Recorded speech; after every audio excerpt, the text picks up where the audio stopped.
Assalamualaikum warahmatullahi wabarakatuh. Bisani wa yasudi amni wa hlul 'uqdatam min lisani yafqahu qawli. Bapak-bapak dan ibu yang sama-sama kita hormati, Bapak Pengawas DKSD Kecamatan Sebelum Boto yang dalam hal ini sekaligus pemateri kita pada hari ini, yang sama-sama kita hormati Bapak Ibu Kepala Sekolah Segugus 5 dan seterusnya Bapak Ibu Majelis Guru Segugus 5. Puji syukur kita panjatkan kehadirat Allah yang Maha Kuasa, yang mana pada hari ini kita diberi kesehatan, kesempatan, keselamatan sehingga kita dapat mengangkat acara kita pada hari ini dalam tema yaitu lokakarya mengenai pengembangan KTSP dan KOSP. Dan juga salawat dan salam kita kirimkan kepada junjungan kita Nabi besar Muhammad Sallallahu Alaihi Wasallam. Allahumma shalli. Baiklah Bapak dan Ibu yang saya hormati, pada hari ini kita akan melaksanakan kegiatan lokakarya pengembangan kurikulum tingkat satuan pendidikan, sebagaimana adalah tugas kita sebagai guru satuan pendidikan untuk mengembangkan kurikulum dan merancang kurikulum tersebut setiap tahunnya sebelum kita mengawali pelajaran tahun ajaran baru. Nah, sekarang KTSP ini untuk tahun depan sudah berbagi. Kenapa sudah berbagi Bapak dan Ibu? Karena untuk tahun tahun pelajaran 2022 dan 2023 kita telah untuk 1 dan 4 sudah melaksanakan IKM, kurikulum implementasi kurikulum merdeka. Sementara untuk 2, 3, 5 dan 6 kita masih melaksanakan kurikulum 13. Jadi untuk merancang KTSP kurikulum yang akan kita laksanakan di satuan pendidikan ada 2 versi. Yang satu namanya KTSP, yang satu lagi namanya KOSP, yaitu kurikulum operasional satuan pendidikan. Kenapa kita harus merancang kedua-duanya? Karena kurikulum itu adalah pedoman bagi kita dalam pelaksanaan pelajaran di satuan pendidikan. Tentu pedoman kita itu ada arahannya. Jadi Bapak dan Ibu, pada hari ini kita angkatlah acara lokakarya untuk pengembangan kurikulum dengan peserta seluruh guru yang ada di gugus Muhammad Hatta, ditambah dengan guru kelas, ditambah dengan guru bidang studi. Lebih kurang pada hari ini peserta kita ada 60 orang, Pak. Terima kasih dan apresiasi yang setinggi-tingginya kepada Bapak dan Ibu yang telah berkenan hadir pada hari ini. Mudah-mudahan kegiatan kita ini dapat membuahkan hasil yang positif dan ilmu yang bermanfaat bagi kita. Bapak dan Ibu, sebagaimana yang kita ketahui bahwa namanya kurikulum adalah salah satu kemampuan yang sangat penting dalam pengembangan pendidikan, yang mana kurikulum ini disusun setiap tahun sebelum tahun ajaran dimulai. Kurikulum KTSP ini terdiri dari 2, yaitu dokumen 1 dan dokumen 2.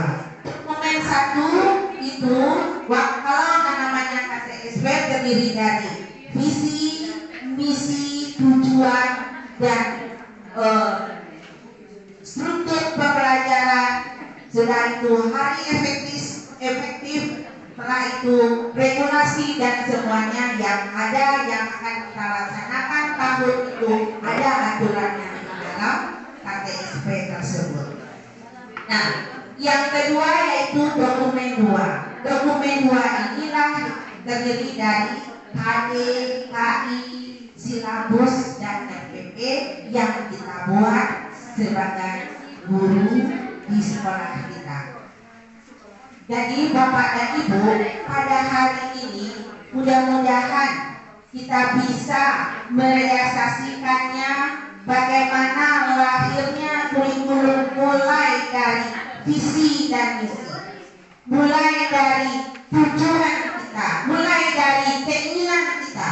Visi yaitu adalah keinginan kita mau diapakan sekolah ini. Itu berdasarkan analisis lapor mutu, berdasarkan sejauh mana nilai kita, apa yang harus kita kembangkan lagi, mulai dari siswa, pendidik, dan sarana dan prasarana di sekolah. Nah, untuk itu mulailah lahir visi kita, keinginan kita dari lapor mutu yang akan kita analisis. Lahirnya lapor mutu kita analisis, lahirlah visi. Visi, dari visi lahirlah misi. Apa itu misi Bapak dan Ibu? Yaitu cara untuk mendapatkan visi. Strategi bagaimana kita mencapai keberhasilan itu, apa yang kita laksanakan. Jadi misi adalah cara, tujuan adalah hasil dari visi tadi, hasil dari misi tadi. Tujuannya lahirlah tujuan. Jadi Bapak dan Ibu, pada hari inilah akan kita jelaskan bagaimana kita membaca lapor mutu dari awal, bagaimana kita lahirnya lapor mutu, lahirnya analisis lapor mutu, lahirlah visi dan misi. Inilah kerja kita pada hari ini yang akan dipandu oleh Bapak pengawas. Kita untuk tahun depan kelas 1 dan kelas 4 sudah akan memulai kurikulum merdeka. Wah, untuk kurikulum merdeka belajar itu kita tidak mengenal lagi KDKI. Kita hanya mengenal capaian pembelajaran. Yang pada Ibu yaitu CP namanya. Yang pada Ibu bukan KDKI. Kita tidak mengenal lagi jumlah pelajaran per minggu. Kita mengenal per tahun. Nah, di tahun itu kita bagi, ada yang intrakurikulernya, ada yang co-kurikulernya yaitu project. Nah, project itu pada umumnya setiap bidang studi ada persennya. Ada 20%, ada 20%. Itu kita mencarinya. Jadi itu tergantung di sekolah kita. Mau kita bawa kemana anak kita dalam 1 tahun. Jadi istilahnya kita tercapai di semester 1, di semester 2 kita kerjakan. Di semester 1 mungkin banyak kendala-kendala, misalnya kalau ada libur puasa atau libur apa itu banyak. Nah, di semester 2 bisa dikejar. Jadi istilahnya pelajaran itu adalah income 1 tahun. Nah, itulah mudahnya kita ada untuk kurikulum merdeka belajar.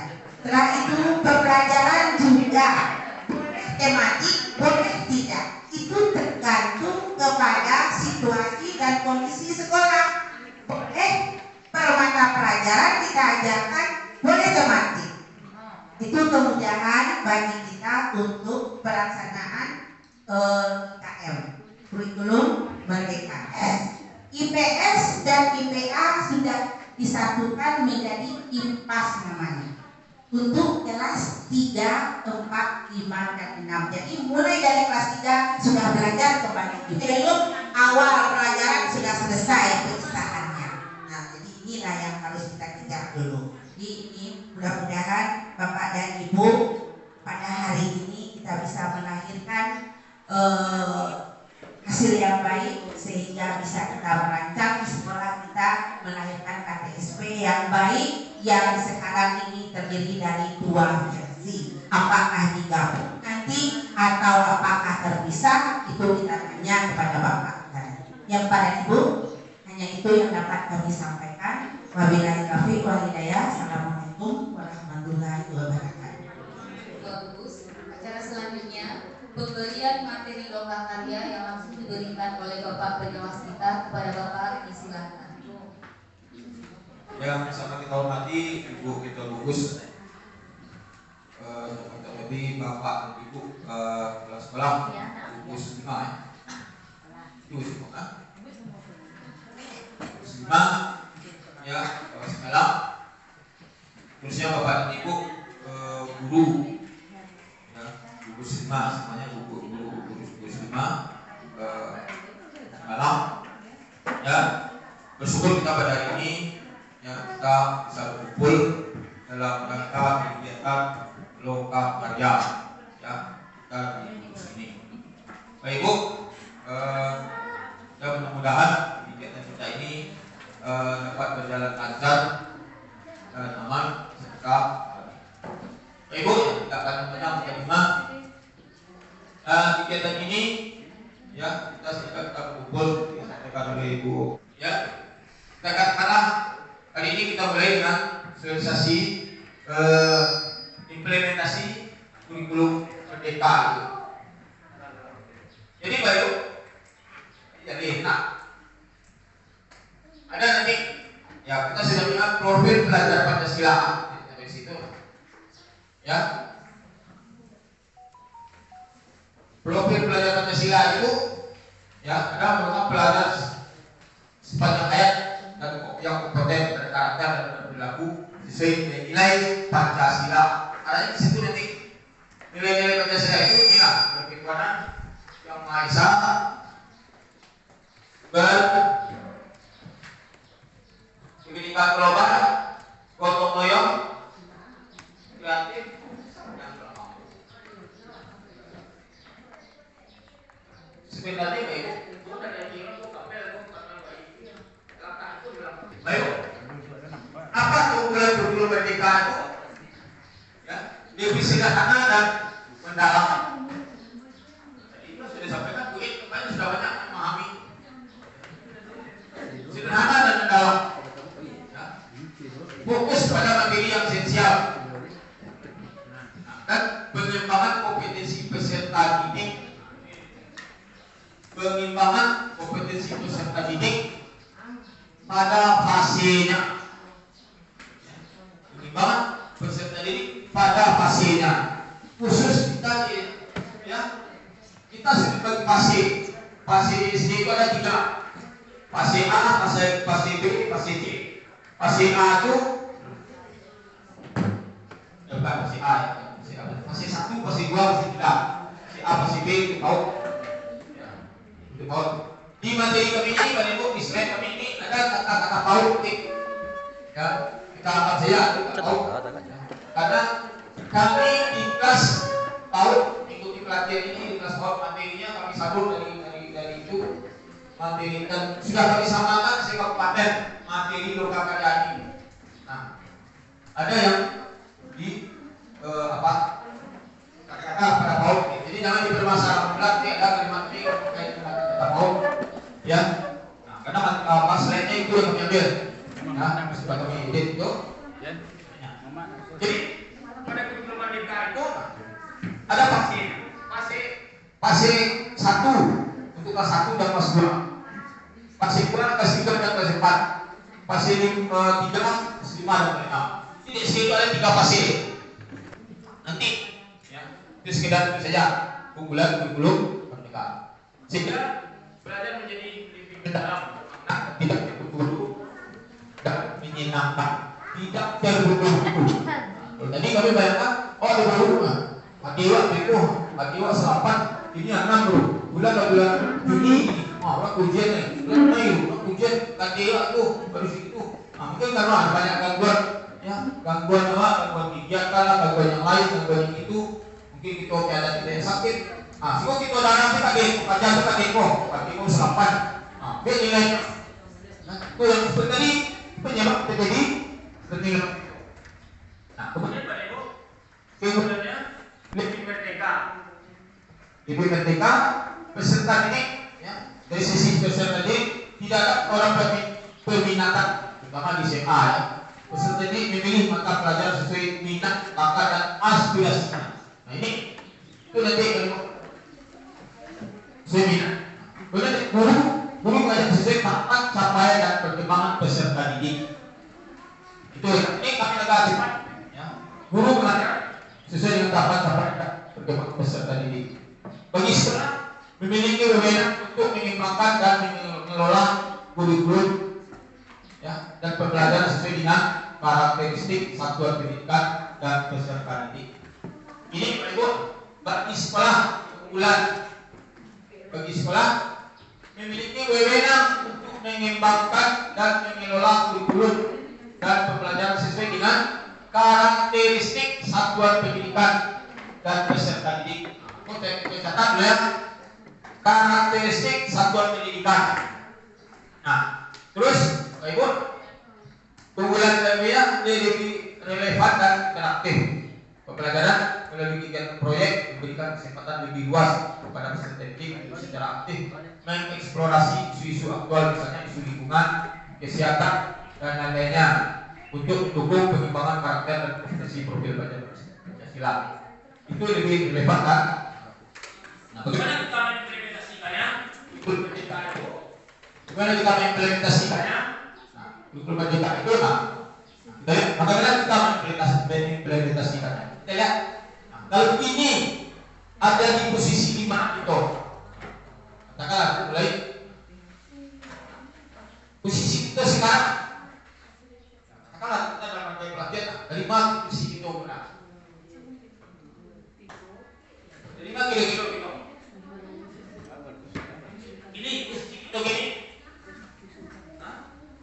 satu.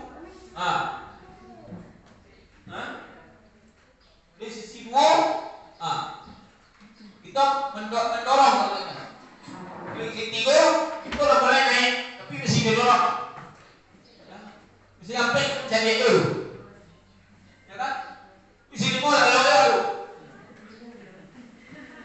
Ya kan? Nah, sekarang posisi 6. Berapa menit? Ya. Tadi berusaha sendiri ya. Posisi 1 berusaha sendiri. Ya. Langsung kita ke posisi 6. Ya, 6 kita melompat ke posisi berikutnya. Ya. Itu posisi.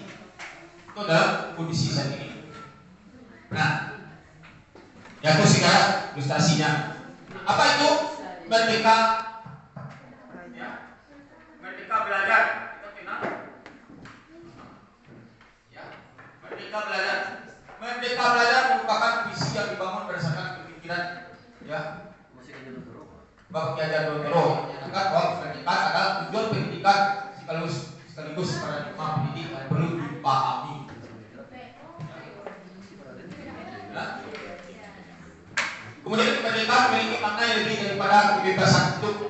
Kemerdekaan adalah kemampuan untuk hidup dengan kekuatan sendiri dan menuju ke arah tertib, damai serta selamat dan berbagi berbahagia berdasarkan kesusilaan hidup manusia.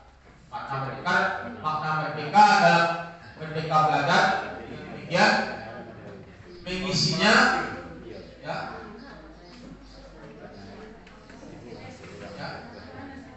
mengisyaratkan ya kebebasan, kemampuan serta kepercayaan untuk mencapai kebahagiaan ya keselamatan kebahagiaan ini pun tidak saja diperoleh dan dirasakan oleh individu tapi juga secara kolektif. Inilah visi pendidikan bangsa Indonesia yang sedang lama dicanangkan dan dihidupkan kembali. Ini secara penuh pilihan juga kurikulum darurat yang pilih 3 kurikulum merdeka. Nah, sudah merdeka berbagi. Nah, terus pun kata dulu. Sekarang kita bilang apa itu kurikulum? Ya. Kurikulum operasional.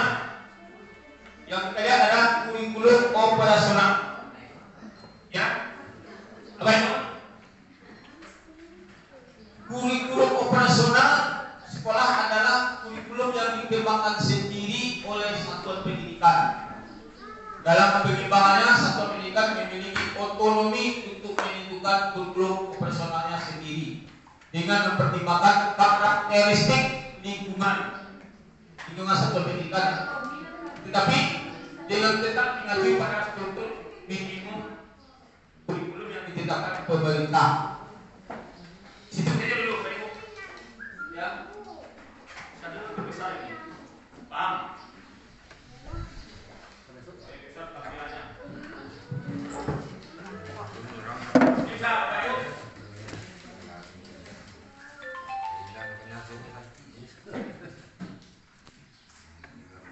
Kurikulum operasional sekolah adalah kurikulum yang dikembangkan sendiri oleh satuan pendidikan. Dikembangkan sendiri oleh satuan pendidikan. Dalam pengembangannya, satuan pendidikan memiliki otonomi untuk menentukan kurikulum operasionalnya sendiri dengan mempertimbangkan karakteristik lingkungan satuan pendidikan, tetapi dengan tetap mengacu pada struktur minimum kurikulum yang ditetapkan pemerintah. Jadi ada kebebasan kita tetap ya ditetapkan oleh pemerintah mengacu kepada struktur kurikulum yang ditetapkan oleh pemerintah. Itu yang nasional. Ya, sama KOSP itu, KTSP itu juga kurikulum operasional, kurikulum tingkat dan KTSP dan KOSP itu mulai dari kegiatan hari ini. Karena Pak Ibu, ini selama ini kita menganggap KTSP itu kita profesional, instalasi sekolah, kalau operator. Seperti itu Pak Ibu. Operator juga mungkin kita bantu operator memasukkannya, ngapain? Tapi yang menusuk kita, ya, bisa dengan KOSP itu. Ada Pak Ibu. Setiap satuan pendidikan perlu merancang kurikulum operasional sekolah untuk mengantarkan setiap peserta didik. Setiap satuan pendidikan perlu merancang kurikulum operasional sekolah untuk mengantarkan setiap peserta didik yang ada dalam satuan pendidikan untuk sampai pada capaian pendidikan. Ini kami bilang kembali ya, berkaitan sebenarnya satu pendidikan tetapi yang tetap mengacu pada struktur minimum yang ditetapkan oleh pemerintah. Tetap itu mengacu kepada struktur yang ditetapkan oleh pemerintah. Struktur itu sudah ditetapkan oleh pemerintah. Ya, ada badan standar SAP. Ya. Lalu makanya setiap satuan pendidikan perlu merancang. Ya. Setiap satuan pendidikan perlu merancang kurikulum operasional sekolah untuk mengantarkan setiap peserta didik yang ada dalam satuan pendidikan untuk sampai pada CP, sampai pembelajaran. CP itu nanti pada CP itu nanti, makanya CP tadi ada istilah ini menyampaikan ada CP, ada ATP, ada TP. Singkatnya ya, ada capaian pembelajaran, ada alur capaian alur tujuan pembelajaran, ada tujuan pembelajaran. Nah, jadi kita bergerak nanti di tujuan pembelajaran CP itu tercapai secara akhir. Ya, ini belum personal. Pada akhir teori.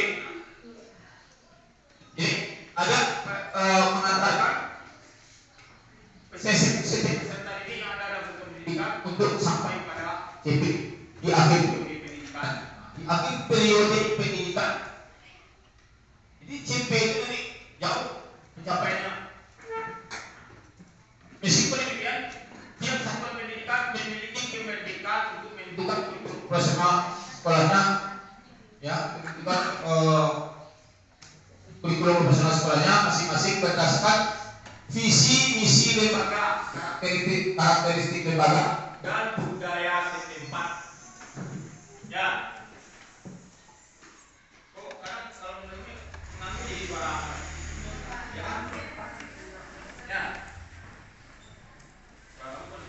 Jadi setiap satuan pendidikan perlu merancang kurikulum operasional setiap sekolah untuk mengantarkan setiap peserta didik yang ada dalam satuan pendidikan untuk sampai pada capaian pembelajaran di akhir periode pendidikan. Meskipun demikian, tiap satuan pendidikan memiliki kemerdekaan untuk menentukan kurikulum operasional sekolahnya masing-masing berdasarkan visi misi lembaga, karakteristik lembaga dan budaya setempat. Kita ulang lagi dulu. Agar kita sampai ke tujuan akhir. Jadi nanti, nggak mengarah ke kurikulum. Nanti kita mulai dari CP dulu, tujuan dulu gitu, dalam nanti perangkat pembelajaran dulu ini. Tujuan CP itu CP itu lado di dalam apa? Samojo, AD, lado gitu. Lalu kita membuat alur tujuan pembelajaran. Ada kita konsep ini, ya. Mungkin kalau besok itu dengan pemetaan, kan mudah kita menambahkan ini pemetaan, ya. Kemudian baru tujuan pembelajaran. Kemudian nanti baru ada alur pembelajaran dan tujuan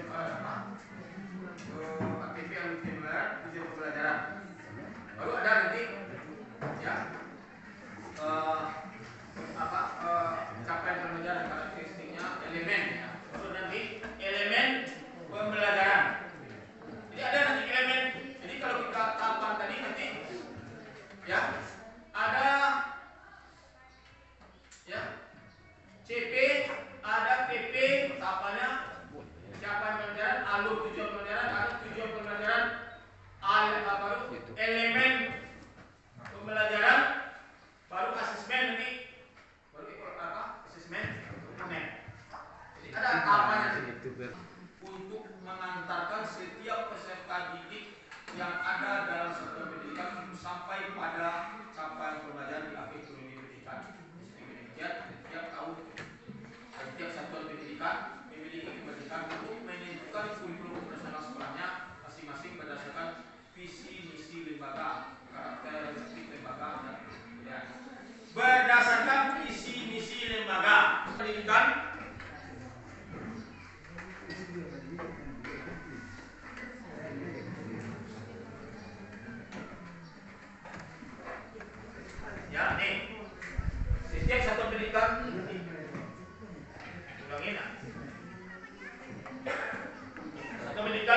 PPK untuk menentukan kurikulum nasional sekolahnya masing-masing berdasarkan dasar utamanya visi misi lembaga, karakteristik lembaga dan budaya setempat.